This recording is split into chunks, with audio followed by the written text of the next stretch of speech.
हरे कृष्णा हरे हरे कृष्णा कृष्णा कृष्णा कृष्णा हरे हरे हरे राम हरे राम राम हरे राम राम राम हरे राम हरे। Hare Hare Hare Hare Hare Krishna everyone. Bhagavad Gita 5th chapter translation पढ़ेंगे। एक एक करके सब टर्न्स लेंगे। सबसे पहले कौन पढ़ना चाहेगा? फर्स्ट वाला अपने आप वॉलंटियर कर सकते हैं और read. I want to read. हाँ, आप रीड कीजिए। Arjuna said, "O Krishna, first of all, you ask me to renounce work, and then again you recommend work with devotion. Now, will you kindly tell me definitely which of the two is more beneficial?" Bhavya, आप क्या करो, आप पहले 4 पढ़ो, फिर next person next 4 पढ़ेगा। Okay. Second text, the personality of Godhead replied, "The renunciation of work and work is devotion. Work and devotion are both good for liberation. But of the two, work in devotional service is better than renunciation of work." Third, one who neither hates nor desires the fruits of his activities is known to be always renounced. Such a such a person, free from all dualities, easily overcomes material bondage and is completely liberated, O mighty armed Arjun. Fourth, only the ignorant speak of devotional service, Karma Yoga, as being different from the analytical study of the material world, Sankhya. Those who are actually learned say that he who applies himself well to one of these paths achieves the results of both. Okay, thank you Bhavya. तो अर्जुन ने शुरू में आप लोगों को याद कराने के लिए ये पढ़ने हम क्वेश्चन कर रहा है अर्जुन कि क्या भगवान सही है मेरे लिए, क्योंकि वो काफी टफ सिचुएशन में आ गया है कि उसको समझ में नहीं आ रहा है कि वो लड़ाई करे कि नहीं। और पिछले चैप्टर्स में जैसे कृष्णा ने बात की तो 2 पाथ आए उसके सामने। उसको लगा कि या तो मुझे युद्ध करना है भक्ति भावना से, और दूसरा है कि मुझे सब कुछ त्याग देना है और ज्ञान अर्जित करने की तरफ बढ़ना है। तो कृष्णा बता रहे हैं कि कैसे दोनों ही चीजें जो है वो इम्पोर्टेंट है, वो दोनों ही की चीजें जो है वो परफेक्शन की तरफ बढ़ सकती हैं। और कृष्णा ये भी बता रहे हैं कि कैसे ये एक्चुअली कनेक्टेड है, एकदम डिस्कनेक्टेड नहीं है दोनों। और जब हम टेक्निकल टर्म्स में इसको कर्म योगा और सांख्य योगा बोलते हैं, तो सांख्य हमने जैसे पढ़ा था कि वो एनालिसिस, एनालाइज करना और ज्ञान अर्जित करने के लिए होता है। सांख्य मीन्स, जैसे सांख्य योगा के बारे में हमने एक डिस्कशन किया था कि अलग अलग एलिमेंट्स हैं पूरे मटेरियल वर्ल्ड के, उनको स्टडी करते हैं कैसे इनका रिलेशनशिप होता है, क्या होता है। और कर्म योगा मीन्स कि कर्म करके भगवान से कनेक्ट होना। एक्चुअली ये सब ज्ञान अर्जित करना और कर्म अर्जित करना ये नॉन डिफरेंट, मतलब ऐसा नहीं कि टोटली डिस्कनेक्टेड है, they are connected. Okay, 5th to 9th कौन पढ़ेगा? मैं पढ़ती हूँ। आप पढ़ोगे? हमें Text 5. One who knows that the position reached by means of analytical study can also be attained by devotional service, and who therefore sees analytical study and devotional service to be on the same level, sees things as they are. Text 6. Merely renouncing all activities yet not engaging in the devotional service of the Lord cannot make one happy. But a thoughtful person engaged in devotional service can achieve the supreme without delay. Text 7. One who works in devotion, who is a pure soul, and who controls his mind and senses is dear to everyone, and everyone is dear to him. Though always working, such a man is never entangled. Text 8 and 9. A person in the divine consciousness, although engaged in seeing, hearing, touching, smelling, eating, moving about, sleeping, and breathing, always knows within himself that he actually does nothing at all. because while speaking, evacuating, receiving, or opening or closing his eyes, he always knows that only the material senses are engaged with their objects and that he is aloof from them. Hare Krishna. Hare Krishna, thank you so much for reading. तो यहाँ पे ये बताया जा रहा है कि कैसे दोनों की दोनों चीजें जो सेम लेवल पे देखता है कि ये दोनों ही एक्चुअली भगवान से कनेक्ट करने के लिए हैं, त्याग भी करना और कार्य भी करना। जो कार्य है वो भी करना जरूरी है और त्याग करना वो भी जरूरी है, ठीक है ना। उसको दोनों को समझना कि किस चीज को त्यागना है, किस चीज को करना है, किस चीज कैसे ज्ञान भी अर्जित करना है और कर्म भी करना है। ये दोनों जो हैं वो प्रोसेस को अच्छे से जो समझता है वो सही में मायने में दिखता है चीजें पूर्ण रूप से। क्योंकि होता क्या है हमारे लाइफ में कि हम जब चीजों को देखते हैं तो हम एक पर्टिकुलर बड़े स्पेसिफिक एंगल से देखते हैं। लेकिन जो शास्त्र हैं वो हमारे को पूरे हर पर्सपेक्टिव से चीज को अच्छे से समझने में मदद करते हैं। और जो ज्ञानी नॉलेजेबल जो ट्रांसेंडेंटल व्यक्ति हैं, जो बहुत ही ज्यादा एडवांस्ड हैं इस साइंस में, वो लोग चीजों को अच्छे से दे सकते हैं, इसलिए उनको तत्वदर्शी भी कहते हैं। तो अगर आप सारी की सारी चीजों को त्यागने की कोशिश करो, ठीक है, तो भी जरूरी नहीं है कि उससे आपको परफेक्शन मिल सकती है, ऐसा नहीं होगा। लेकिन जब भगवान से आप कनेक्ट करोगे तो आपको परफेक्शन मिल सकती है, बिना भगवान के कनेक्ट किए हुए नहीं मिल सकती।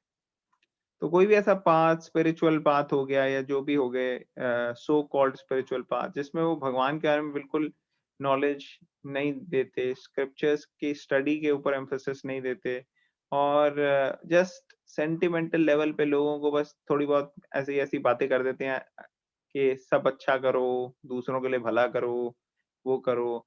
ऐसे पाथ जो हैं वो शास्त्रों के अनुकूल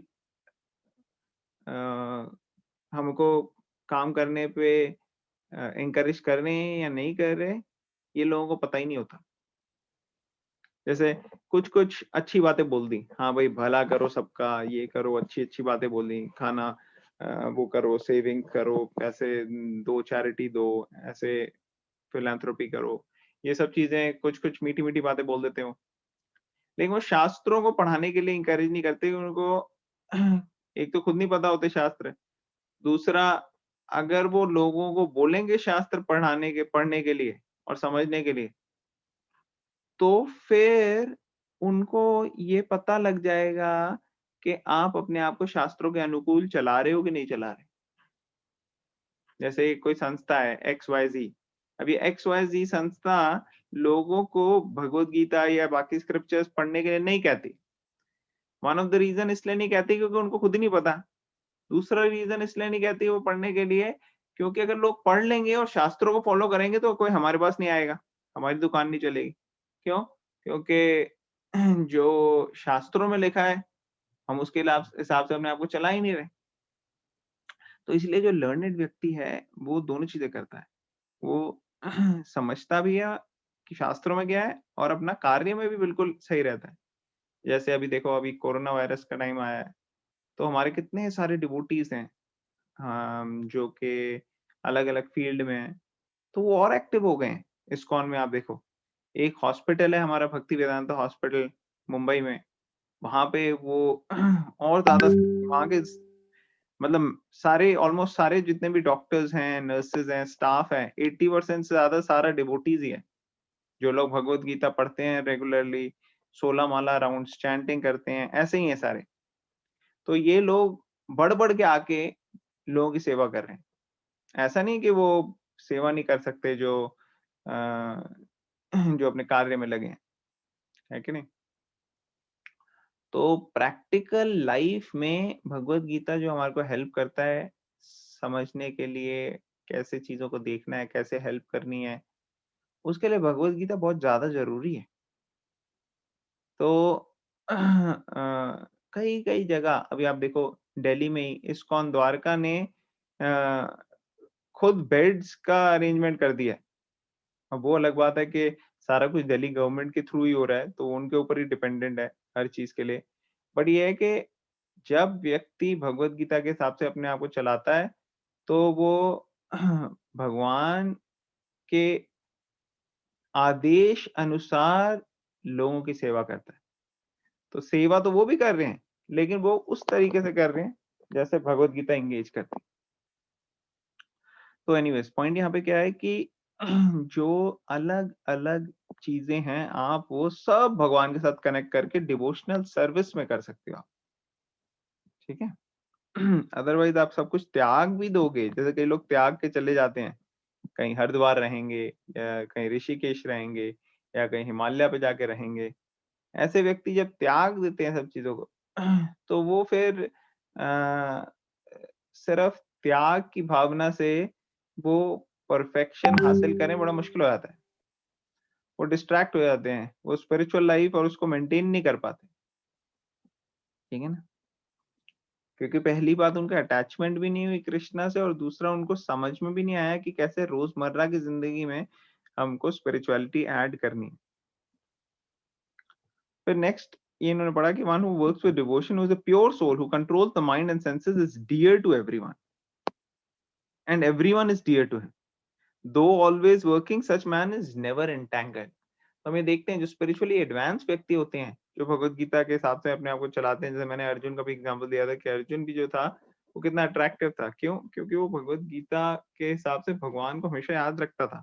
वो अलग बात है कि भगवत गीता उसने तब सुनी जब युद्ध होने वाला था, लेकिन उसको नॉलेज भगवत गीता की पहले से ही थी। तभी देखो आप 1-2 घंटे में कृष्णा ने बोली उसको भगवत गीता, और वो उसको पूरी परफेक्ट तरीके से भगवत गीता की एप्लीकेशन समझ में आ गई और वो करने लग गया। और हमारे को यहाँ पूरे कई कई साल लग जाते हैं भगवत गीता के समय। अभी देखो कई महीने से हो गए, अभी तक हम 5th चैप्टर में ही पहुंचे है कि नहीं? और अर्जुन ने उसको बोला 1 घंटे के बाद, 2 घंटे के बाद उसने वो रेडी हो गया भगवत गीता को एग्जीक्यूट करना। उसके सारे डाउट्स क्लियर हो गए। हमें ये समझ में नहीं आ रहा कि अर्जुन का डाउट क्या है और कृष्णा ने क्या आंसर दिया, उसी में हमारी कंफ्यूजन चल रही। क्योंकि स्पिरिचुअल एडवांसमेंट जो थी अर्जुन की वो बहुत ज्यादा थी पहली उसी टाइम पे, ठीक है। और योग माया के प्रभाव से वो क्लाउडेड हो गई थी, ताकि कृष्णा उसका क्लियर कर सके और हमें भगवत गीता मिल सके। तो ऐसा जो एडवांस व्यक्ति है वो सबको डियर होता है। तो कई सारे हम देखेंगे, अगर आप इस्कॉन में भी देखोगे, जो भी भगवान के बारे में बोलता है, कृष्णा के बारे में बोलता है और हम सुनते हैं उनसे, तो हमें पता लगता है कि ऑटोमेटिकली जो वो व्यक्ति है ना, जो सही मायने में प्योर तरीके से बोल रहे हैं, वो व्यक्ति सबको प्यारा लगने लग जाता है। सबको लगता है हाँ भाई ये सज्जन व्यक्ति है, ये सबकी सेवा में लगे। तो 8 और 9th श्लोका में कई सारे पॉइंट्स बताए गए हैं जो इंद्रियां हैं, जो सेंसेस हैं वो करती हैं। Seeing, hearing, touching, feeling, smelling, ये सारी की सारी जो इंद्रियां हैं, सेंसेस हैं, वो सेंस ऑब्जेक्ट के कांटेक्ट में आ रही हैं और कर रही हैं। सेंसेस ये सब चीजें कर रही हैं। और आत्मा जो है वो अलग है। ऐसा नहीं है कि कोई हमारे को टच करता है तो उसने हमारी आत्मा को टच किया, नहीं। ये टच फीलिंग जो है वो बॉडी के लिए है, बॉडी को ये पता लग रही है, कुछ हम बोल रहे हैं बॉडी की, ये सारी की सारी बॉडी की चीजें हैं। और जो आत्मा है वो अलग है, उसका कोई इससे डायरेक्ट रिलेशनशिप नहीं। लेकिन आत्मा की वजह से ही बॉडी एक्टिव रहती है। अगर आत्मा नहीं होगी तो वो बॉडी कोई एक्टिव होगी। ओके, नेक्स्ट पढ़ेंगे 10 से लेके 13 तक। कौन पढ़ेगा 10 से लेके 13? कोई वॉलंटियर करेंगे यहाँ पे? 10 से लेके आई कैन रीड। हाँ, Go ahead, ma'am. अदिति पढ़ो। Text 10. One who performs his duty without attachment, surrendering the results unto the Supreme Lord, is unaffected by sinful action as the lotus feet is untouched by water. Text 11. The yogis, abandoning attachment, act with body, mind, intelligence, and even with the senses, only for the purpose of purification. 12th, the steadily devoted soul attains unadulterated peace because he offers the result of all activities to me. Whereas a person who is not in union with the divine, who is greedy for the fruits of his labor, becomes entangled. And 13th, when the embodied living being controls his nature and mentally renounces all actions, he resides happily in the city of 9 gates, the material body, neither working nor causing work to be done. Hare Krishna. Okay. तो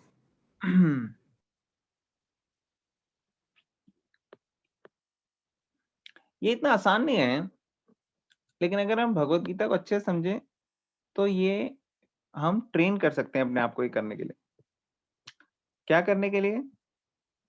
perform the duty without attachment, surrendering results on to supreme lord. तो हम अगर भगवान से attach हों और अपने काम को ये सोच के करें कि ये भगवान ने मुझे सेवा दी है, मैं करूंगा, और अपने आप को ट्रेन कर दें रिजल्ट्स पे फोकस ना करने का। और यहाँ पे एग्जांपल क्या दिया हुआ है? जैसे एक क्या एग्जांपल दिया है यहाँ पे?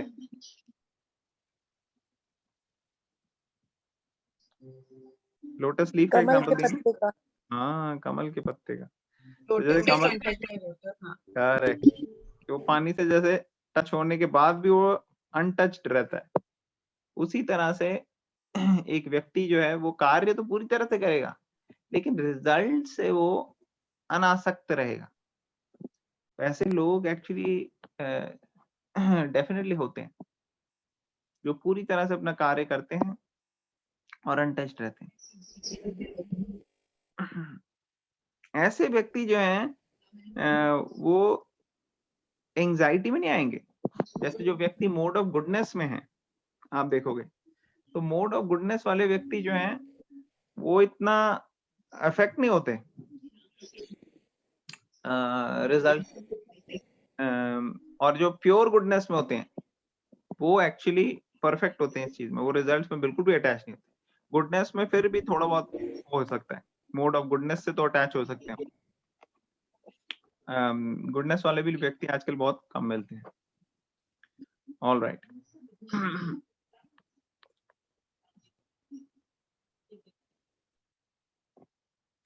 फिर नेक्स्ट है yogis abandoning attachment act with body, mind, intelligence and even with the senses only for the purpose of purification. तो ये purification बहुत इंपॉर्टेंट होती है। प्रभुपाद कहते थे purification is the force, आप लोगों ने सुना होगा, purification is the force, books are the basis, preaching is the essence and utility is the principle. किसी ने सुना है पहले ये 4 पॉइंट्स? मुझे अभी रिसेंटली अमोघ लीला प्रभु के लेक्चर में सुना था, कोरोना से। सुना ना? तो ये आप लिख सकते हो कि purity is the force. Purity is the force की मतलब क्या है कि जो व्यक्ति प्योर होता है, शुद्ध होता है, पवित्र होता है, वो व्यक्ति नेचुरली उसके अंदर शक्ति होती है। क्या शक्ति होती है? कि वो ये जो भगवत गीता की नॉलेज है ये शेयर कर सकता है लोगों के साथ, और शेयर कर सकता है इन द सेंस कि लोगों का हृदय परिवर्तित कर सकता है। जिनके अंदर ये प्यूरिफिकेशन बहुत ज्यादा मात्रा में, वो व्यक्ति पूरे के पूरे धरती पे लोगों को भगवान की तरफ बढ़ने के लिए, शुद्ध होने के लिए, पवित्र होने के लिए इंस्पायर कर सकते हैं। ये प्यूरिफिकेशन जो है ये फोर्स होती है। तो प्यूरिफिकेशन कैसे आती है? प्यूरिफिकेशन के लिए हमारे को एंगेज करना होता है चैंटिंग में और एसोसिएशन में जो लोग खुद प्योर हैं, ठीक है? तो yogis abandoning attachment act with body, mind, intelligence even with senses only for the purpose of purification. वो अपनी शुद्धता के लिए ही करते हैं. Purification of body होती है और purification of mind होती है. तो purification of body तो जनरली सब समझ लेते हैं, हाँ साफ साफ रहना, क्लीनलीनेस करना. प्यूरिफिकेशन ऑफ माइंड के लिए हमें चैंटिंग करनी बहुत जरूरी है. हरे कृष्णा कृष्णा कृष्णा हरे हरे, हरे Ram Ram Ram. The steadily devoted soul attains unadulterated peace because he offers the results of all activities to me. तो देखो वो डिटैच हो गया और वो सारा के सारे जो हैं सरेंडर कर रहा है अपने रिजल्ट्स भगवान को. तो he offers the results of activities to me. Whereas person who is not in union with divine, who is greedy for the fruits of labor, become entangled. तो जो भगवान के ऊपर सब कुछ सरेंडर कर रहा है कार्य करके, जैसे कहते हैं ना, कार्य करो और फल भगवान को दो, ऐसा जो कर रहा है वो परफेक्ट तरीके से अपने आप को चला रहा है. लेकिन जो दूसरा व्यक्ति है जो कह रहा है नहीं नहीं मैंने इतनी मेहनत करी है, अब इससे मुझे ये रिजल्ट मिलेगा और फिर मैं एंजॉय करूंगा, ऐसा व्यक्ति जो है वो कर्म बंधन में बंध जाता है. कर्म बंधन में वो बंध जाता है. When the embodied living being controls his nature and mentally renounces all actions, he resides happily in the study of 9 gates, neither working nor causing work to be done. तो जब व्यक्ति ये शरीर में होते है, आत्मा है कि नहीं, तो आत्मा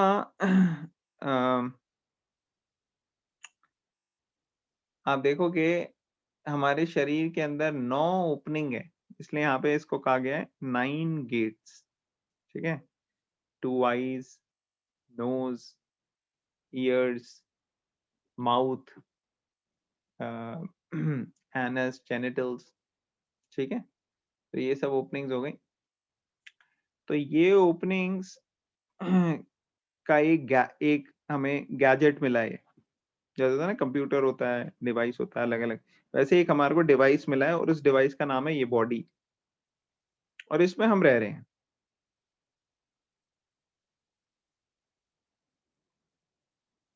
और जो व्यक्ति अपने आप को कंट्रोल कर पाता है, controls his nature and mentally renounces all actions, वो खुश रह सकता है इस गैजेट में. ठीक है ना, तो ये एक एस्पेक्ट बता रहे हैं कृष्ण. 14 से लेके 17 तक कौन पढ़ेगा? तो एक बार आप बता रहे थे ना, प्योरिटी इज द फोर्स, वो वाला पूरा कंप्लीट में लिख रहे थे, क्या था? हाँ, प्योरिफिकेशन वहां पॉइंट था, तो मैं बोल रहा था purity is the force, preaching is the essence,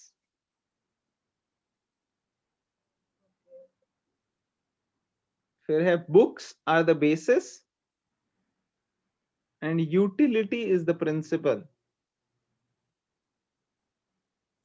तो प्योरिटी इज द फोर्स में मैं बता रहा था कि कैसे जो प्योर होते हैं व्यक्ति, उनके अंदर शक्ति होती है, वो दूसरों को ये नॉलेज दे सकते हैं भगवान की. जितने हद तक होगी प्योरिटी, उतनी हद तक हमारे हृदय जो है वो कंपैशन फील करेगा, एम्पैथी फील करेगा. और कंपैशन के लिए हम लोगों की बॉडी की भी हेल्प करेंगे और सोल की भी हेल्प करेंगे.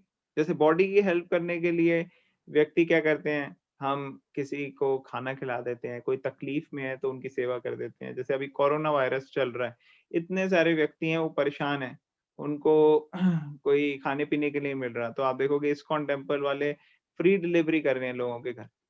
और जो बीमार है, कई सारे हम लोग डॉक्टर्स हैं, हम फ्री में कितने सारे लोगों को कंसल्ट कर रहे हैं, कुछ कर रहे हैं, जो भी हमारे से मदद हो पा रही है हम कर रहे हैं लोगों की मदद करने के लिए, हेल्प करने के लिए. तो ये हो गई एक help for the body, empathy. और फिर सोल के लिए लोगों को साथ में स्पिरिचुअल नॉलेज देना, भगवत गीता के बारे में बताना, चैंटिंग करने के लिए बताना, और उनकी स्पिरिचुअल ग्रोथ। तो बॉडी जो है उसकी अच्छी हेल्थ रहनी चाहिए, और उसके लिए माइंड की और क्या कहते हैं, स्पिरिचुअल एस्पेक्ट की, उन सब की अच्छी हेल्थ रहनी चाहिए। फिर पूर्ण तरीके से व्यक्ति हेल्दी रह सकता है। अदरवाइज हेल्थ बॉडी हेल्दी होगी लेकिन माइंड नहीं हेल्दी होगा, स्पिरिचुअली वो हेल्दी नहीं होंगे, तो भी वो परेशान रहेंगे और उससे फिर बॉडी भी खराब हो जाएगी।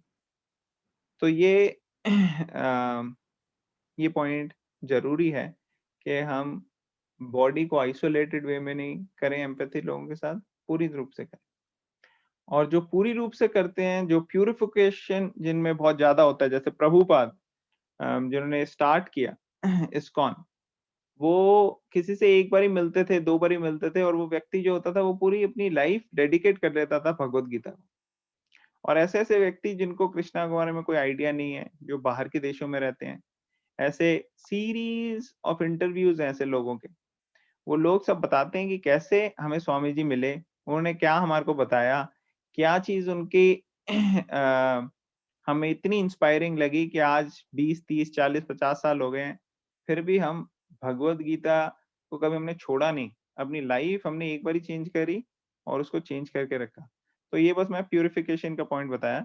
बाकी ये है, books are the basis. Books मतलब कि ये शास्त्र, स्क्रिप्चर, भगवत गीता, ये सब जो है ये बेसिस है। कोई भी चीजें हमें करनी है तो इसी के बेसिस पे करनी है।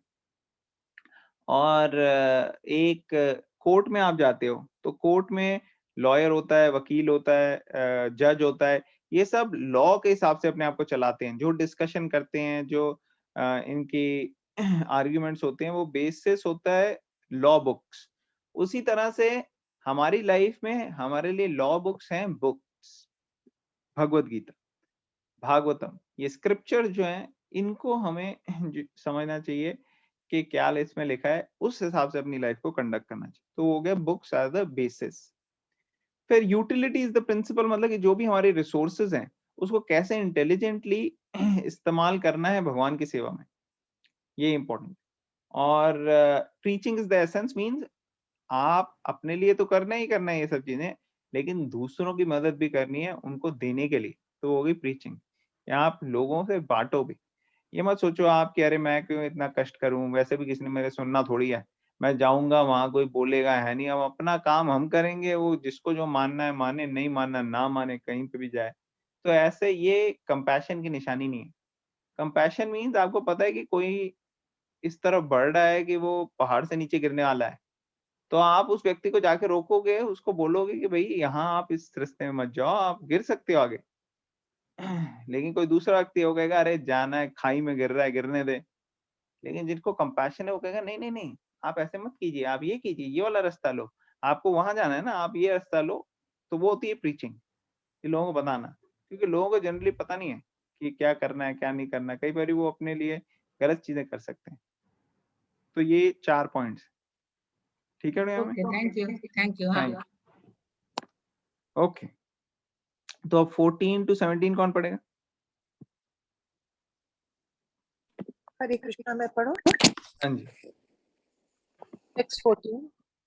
The embodied spirit, master of the city of his body, does not create activities, nor does he induce people to act, nor does he create the fruits of action. All this is enacted by the modes of material nature. Text 15. Nor does the Supreme Lord assume anyone's sinful or pious activities. Embodied beings, however, are bewildered because of the ignorance which covers their real knowledge. Text 16. When, however, one is enlightened with the knowledge by which nascence is destroyed, then his knowledge reveals everything as the sun lights up everything in the daytime. Text 17. When one's intelligence, mind, faith, and refuge are all fixed in the Supreme, then one becomes fully cleansed of misgivings through complete knowledge and thus proceeds straight on the path of liberation. Hare thank you Krishna. Aunty, thank you, Hare Krishna. तो जो व्यक्ति होता है वो इतने सारी चीजें में एंगेज हो रहा है, लेकिन ये सब चीजें जो काम हो रहे हैं, जो इतनी सारी चीजें होती हैं, उसको करने वाला कौन है? वो स्वभाव से होता है हमारे। जो भी हमारा स्वभाव है, जो हमने मोड्स ऑफ नेचर का मिक्सचर बना के अपने आप को रखा हुआ है, जो हमें कंट्रोल कर रहा है, उस हिसाब से हम चलाते हैं। उसको फोर्सफुली सडनली रातों रात चेंज कर नहीं सकते हम। 100 की स्पीड में, 200 की स्पीड से गाड़ी चल रही है, आप उसको एकदम ब्रेक नहीं लगा सकते। आप लगाओगे उसको काफी डिस्टेंस लगेगा, कई मीटर के बाद जाके वो रुकती है कार। तो ये सब उसकी स्पीड से होता है गाड़ी की, उसी तरह से ये सब स्वभाव से होता है हमारे। और भगवान को इसमें रिस्पॉन्सिबल नहीं देना चाहिए कि ये भगवान ने देखो क्या कर दिया हमारे साथ, खराब कर दिया। नहीं नहीं नहीं, भगवान तो सिर्फ विटनेस है, परमात्मा तो विटनेस कर रहे हैं सारी चीजें जो हो रही, ठीक है ना। तो जो इग्नोरेंस में होते हैं, जिनको ज्ञान नहीं होता, वो व्यक्ति बेविल्डर हो जाते हैं, कंफ्यूज हो जाते हैं। लेकिन जो व्यक्ति नॉलेज में होते हैं, जिनके पास ज्ञान होता है, तो ये ज्ञान की अग्नि से, ज्ञान से जो लाइट होती है, उससे डार्कनेस चली जाती है। ज्ञान से अंधकार, जो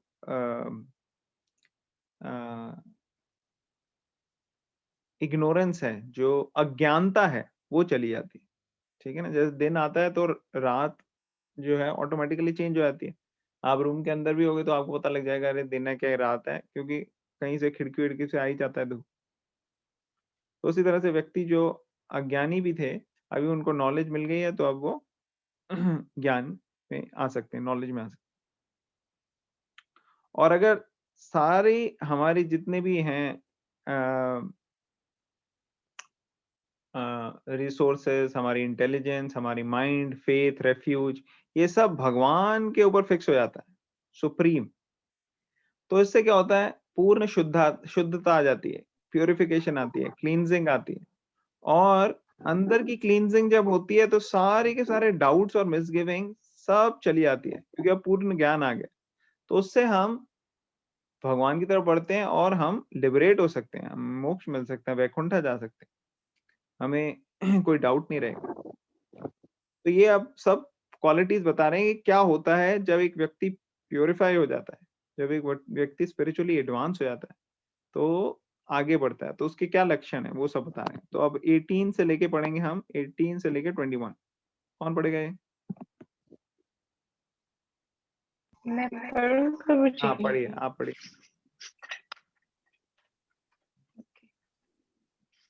18. The humble sages, by virtue of the true knowledge, with equal vision, a learned and gentle Brahmana, a cow, an elephant, a dog, and a dog-eater outcast. 19th. Those whose minds are established in the sameness and equanimity have already conquered the conditions of birth and death. They are flawless like Brahman, and thus they are already situated in Brahman. 19th, those whose minds, 20th, a person who neither rejoice upon achieving something pleasant nor lament upon obtaining something unpleasant, who is self-intelligent, who is unbewildered, and who knows the signs of God, is already situated in transcendence. 21st, such a liberated person is not attracted to material sense pleasure, but is always in trance, enjoying the pleasure within. In this way, the self-realized person enjoys unlimited happiness, for he concentrates on the Supreme. Hare Krishna. Hare Krishna, thank you very much. तो इन श्लोकों में क्या बताया गया है कि कैसे एक स्पिरिचुअली एडवांस व्यक्ति होता है, वो सबको जहाँ भी वो देखता है कि कोई लाइफ का सिम्टम है, तो वो उसको बड़ी रिस्पेक्टफुली ट्रीट करता है। वो क्यों रिस्पेक्ट देता है? क्योंकि वो देखता है कि भगवान का पार्ट एंड पार्सल है ये अंश है सुप्रीम भगवान का, पार्ट एंड पार्सल।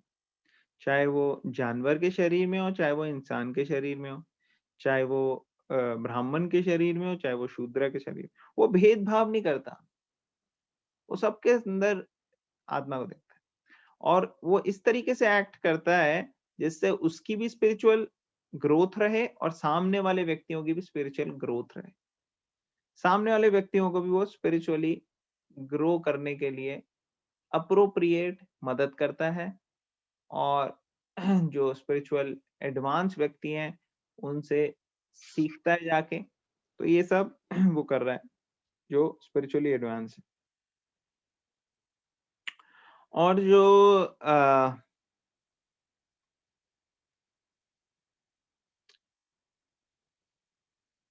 जो राग और द्वेष है, इनसे बहुत ज्यादा इफेक्ट नहीं होता कि ये बहुत अच्छा हो रहा है मेरे लिए, बुरा हो रहा है, नहीं। वो बिल्कुल यहाँ लिखा ना,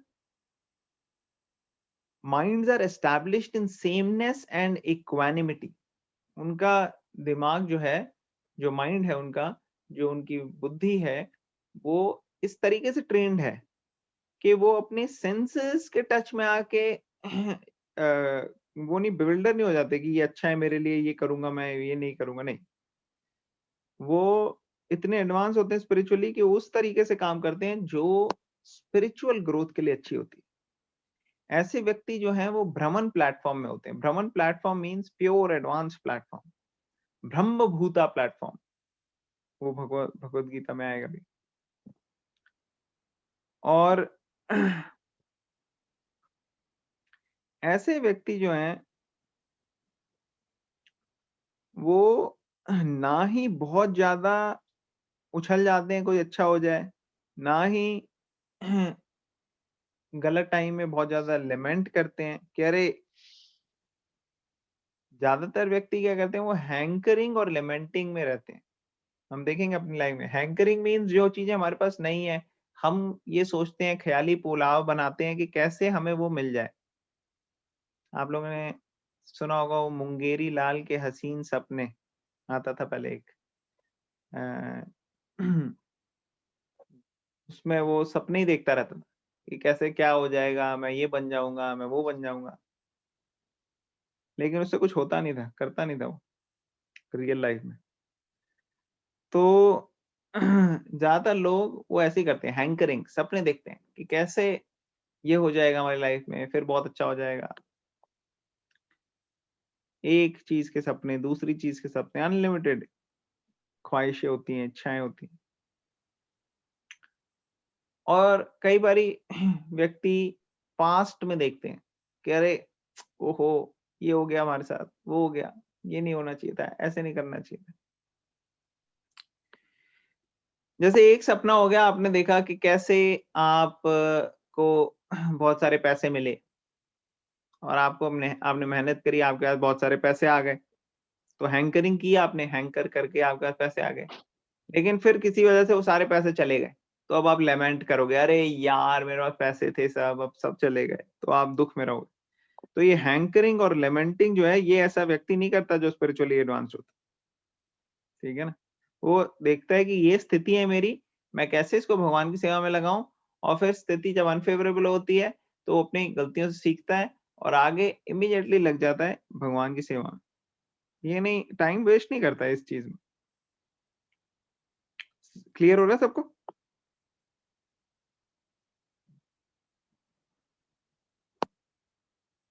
Yes, Prabhuji, clear हो रहा है। Okay.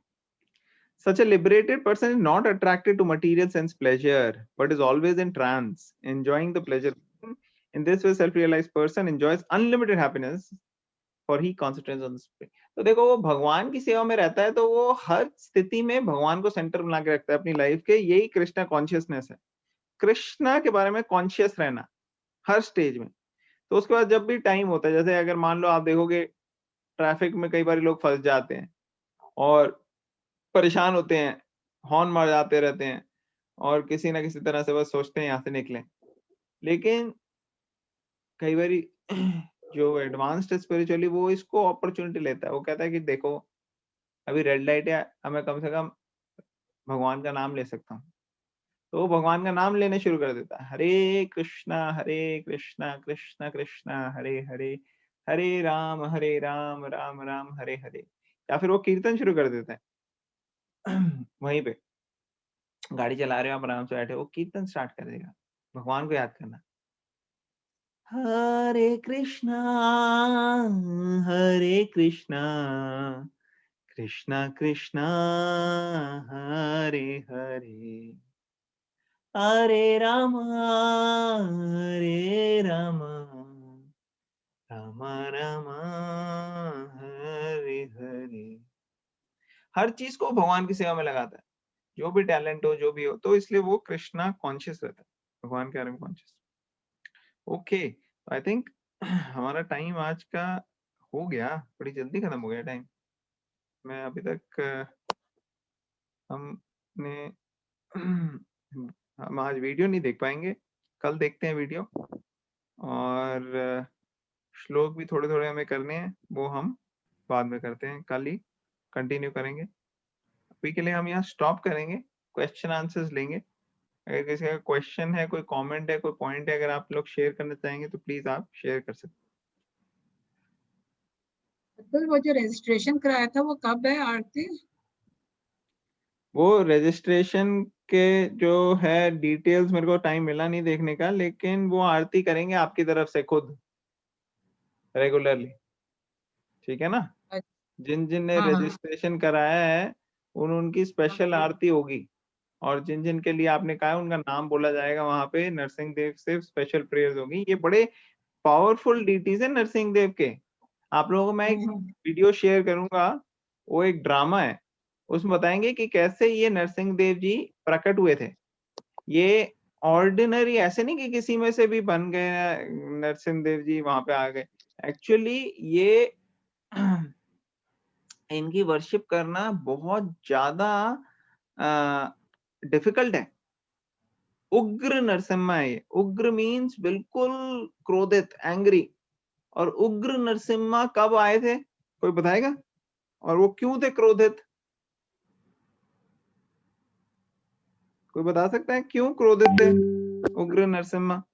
हाँ बताओ रक्षिता। प्रहलाद महाराज के उसमें आए थे ना, क्योंकि प्रहलाद महाराज को बहुत वो उनकी डिवोटी है और उनको वो कर रहे थे, तकलीफ दे रहे थे, हाँ तो अपने डिवोटीज को दुख में नहीं देख सकते एग्जैक्टली। भगवान। भगवान दुख में तो चलो एक बात हो गई, वो अपने डिवोटीज के ऊपर कोई भी इनजस्टिस बर्दाश्त नहीं करते। अगर उनके डिवोटी के साथ सही स्वरूप सलूक नहीं हो रहा होगा तो उग्र नरसिम्हा आ जाते। तो ये जो उग्र नरसिम्हा मायापुर में एस्टैब्लिश्ड हैं, ये कई सारे चमत्कार हुए हैं जिसमें दिखाया गया है कि कैसे उग्र नरसिम्हा प्रकट हो जाते हैं वहां पे और डिवोटीज को बचाते हैं। कई बारी ऐसे हुआ, अटैक हुआ डिवोटीज के ऊपर। डिवोटीज जो हैं वो उनको बहुत लाइफ और डेथ की सिचुएशन थी, और वहां से उग्र नरसिम्हा जी ने बचाया और लेके आए। तो ये उग्र नरसिम्हा जी का जो फॉर्म है वहां पे है, ये फॉर्म होने की वजह से जो मायापुर एक one of the biggest Hindu temple in the whole world जो वहां पे बन रहा है, और जो इतने सारे वहां पे चल रहे हैं प्रोजेक्ट्स और ये सब हो रहा है इतने साल से, उस सबको प्रोटेक्ट करके रखा हुआ है। पहले वहां पे अटैक होता था, कई बारी अलग अलग लोग आके अटैक करते थे, और ऐसा भी हुआ गोलियां चली वहां पे, डिवोटीज को गोलियां भी मारी कई कई बारी। ऐसी सब चीजें भी हुई, लेकिन कृष्णा ने तो खैर बचाया। लेकिन जब नरसिंह देव वहां पे एस्टैब्लिश हुए तब से वहां पे कभी कुछ ऐसा हुआ नहीं, क्योंकि उन्होंने प्रोटेक्ट करके रखा हुआ है पूरे। तो नरसिंह उग्र नरसिम्हा की जो फॉर्म है वो बहुत रेयर है। कैसे ये बना, इसके मतलब शास्त्र में बहुत सारे क्या कहते हैं इसको, रूल्स दिए होते हैं जो फॉलो करके ही ये फॉर्म प्रकट होती है, और उसके लिए बहुत टाइम लगा। मैं एक बहुत ही अच्छा ड्रामा है, वो मैं शेयर करूंगा वीडियो, आप लोग देख सकते हैं कि कैसे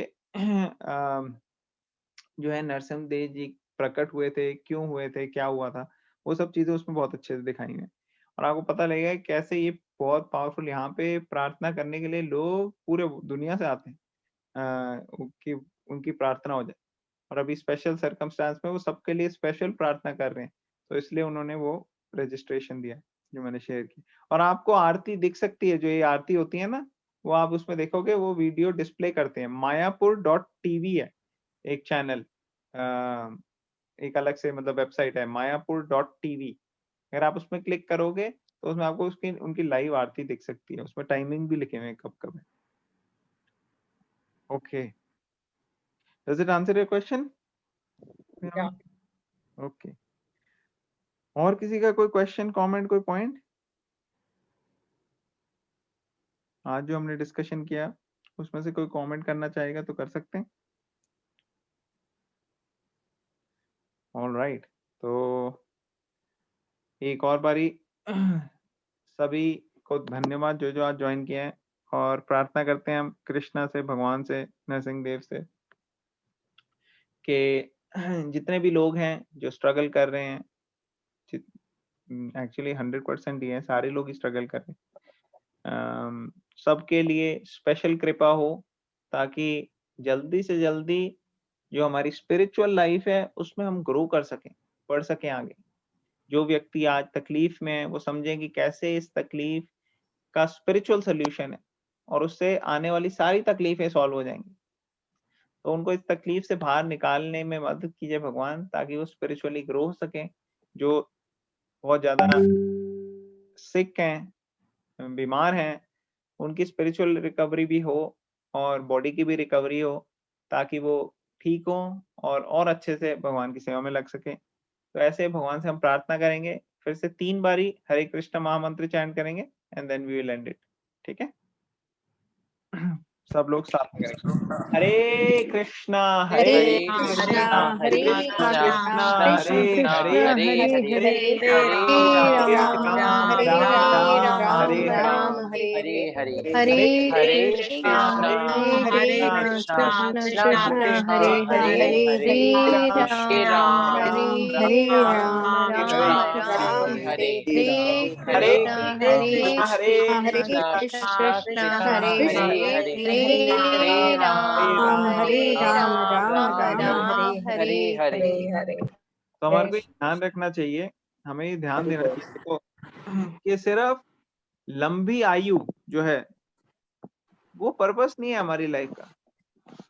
लंबी आयु अगर हमारी हो गई तो क्या होगा उससे? कई बार हम पेड़ों को देखते हैं, कई कई पेड़ आप देखोगे कैलिफोर्निया में जो फॉरेस्ट है, वहां पे 5-5 हजार, 10-10 हजार तक ट्रीज जो हैं वो रहते हैं। लेकिन ऐसी लाइफ लंबी हो तो उसका कोई बहुत ज्यादा फायदा नहीं है। लाइफ लंबी होनी चाहिए, जैसे हम लाइफ देखते हैं, लाइफ कैसी होनी चाहिए, जैसे हम देखते हैं लाइफ शंकराचार्य की, सिर्फ 36 इयर्स वो इस धरती पे रहे, लेकिन उन्होंने पूरे वर्ल्ड में जो है वैदिक कल्चर का एस्टैब्लिशमेंट किया। और लॉर्ड चैतन्य महाप्रभु सिर्फ 48 इयर्स की एज तक वो धरती पर है, लेकिन उस 48 इयर्स में उन्होंने ऐसा एक इतना बड़ा रेवोल्यूशन कर दिया, जिससे कि ये स्पिरिचुअल साइंस सब जगह जा रही है। तो स्पिरिचुअल लाइफ में ग्रो करना वो इम्पोर्टेंट है। हम डेफिनेटली हम चाहते हैं कि लोगों को रिकवरी हो बीमारी से, लेकिन साथ में वो स्पिरिचुअल लाइफ उनकी जागे, उनकी स्पिरिचुअल लाइफ ग्रो करे। तो ये बहुत इंपॉर्टेंट है, हमें सोचना चाहिए अपनी लाइफ में कि अगर बहुत ज्यादा बड़ी मेरी लाइफ है लेकिन स्पिरिचुअल, उसके अंदर स्पिरिचुअल लाइफ बिल्कुल भी नहीं है, तो ऐसी बड़ी लाइफ तो जानवरों की या पेड़ों की भी होती है, तो कोई वो बहुत ज्यादा इम्पैक्ट नहीं मचा पाते दूसरों की लाइफ में। लेकिन अगर वो स्पिरिचुअलिटी की तरफ हो हमारी लाइफ, तो उससे हमारा भी भला होगा, बाकियों का भी भला होगा, और नेक्स्ट लाइफ में टोटल सेफ्टी। जैसे ये शरीर छोड़ेंगे, नेक्स्ट लाइफ हमें गारंटीड है कि अच्छा ही होगा नेक्स्ट शरीर, और या फिर हो सकता है भगवान के साथ ही हो। अगर हम पूरी तरह से परफेक्ट हो जाएं तो भगवान के साथ। तो ये इतना अच्छा सोल्यूशन है कि सबको करना चाहिए। और ये जब हम स्पिरिचुअलिटी प्रैक्टिस करते हैं तो इस लाइफ में भी हम बड़े खुश और आनंदमय रहते हैं, और शरीर छोड़ने के लिए भी बिल्कुल प्रिपेयर रहते हैं। So we know how to live our life and how to leave the body. ये दोनों चीजें सिखा देती है भगवत गीता में, और हमें बिल्कुल भी फियरलेस रखती है जब हम ये नॉलेज को सही तरीके से समझ के प्रैक्टिकली अप्लाई करते हैं। अदरवाइज इतना फियर है लोगों का, इतनी एंजाइटी है लोगों की, लोग जो है वो समझ नहीं पा रहे, इतनी कंफ्यूज स्टेट है, क्या करें क्या ना करें। तो ये सारी चीजें जो है क्रिस्टल क्लियर हो जाती हैं भगवत गीता की हेल्प से। तो इसलिए हम कहेंगे भगवत गीता की जय। श्रील प्रभुपाद की जय। Thank you very much everybody. Hare Krishna. Hare Krishna. Thank you प्रभु जी। Hare Tomorrow Krishna. same time.